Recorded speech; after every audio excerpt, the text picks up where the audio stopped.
दोस्तों, सूर्यपुत्र कर्ण महाभारत का एक खास पात्र था। अब कर्ण को न केवल उनके पराक्रम बल्कि उनकी दानवीरता होने के लिए आज तक जाना जाता है।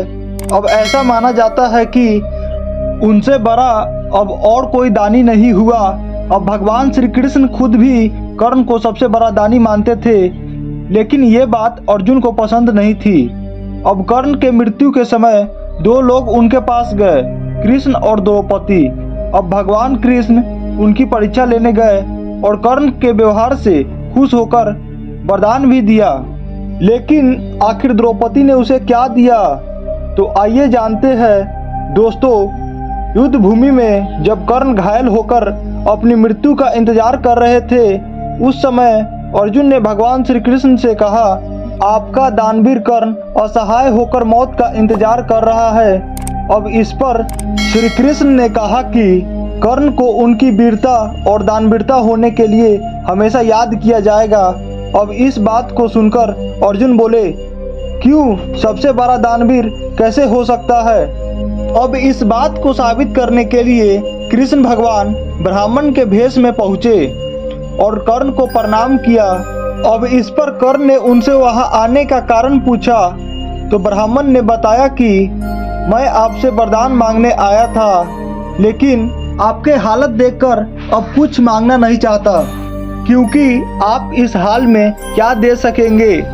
अब यह सुनकर कर्ण ने पास पड़े पत्थर से अपने सोने के दांत तोड़कर ब्राह्मण को अर्पण कर दिए। अब इस दानवीरता से प्रसन्न होकर भगवान श्री कृष्ण ने अपने वास्तविक रूप में आ गए और कर्ण को वरदान मांगने को कहा।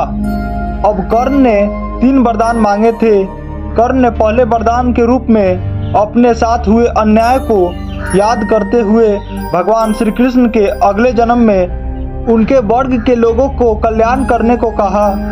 अब दूसरे वरदान के रूप में भगवान श्री कृष्ण की जन्म अपने राज्य में लेने को मांगा और तीसरे वरदान के रूप में अपना अंतिम संस्कार ऐसा कोई करे जो पाप मुक्त हो।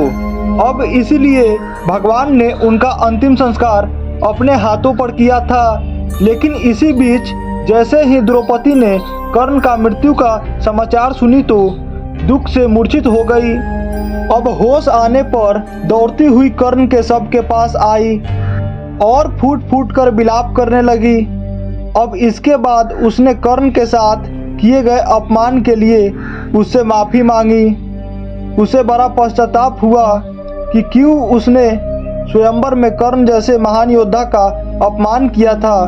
दोस्तों, आपका इस बारे में क्या कहना है, हमें कमेंट के माध्यम से ज़रूर बताएं। और ऐसे ही धार्मिक वीडियो देखने के लिए आप हमारा चैनल को सब्सक्राइब कर दीजिए। धन्यवाद।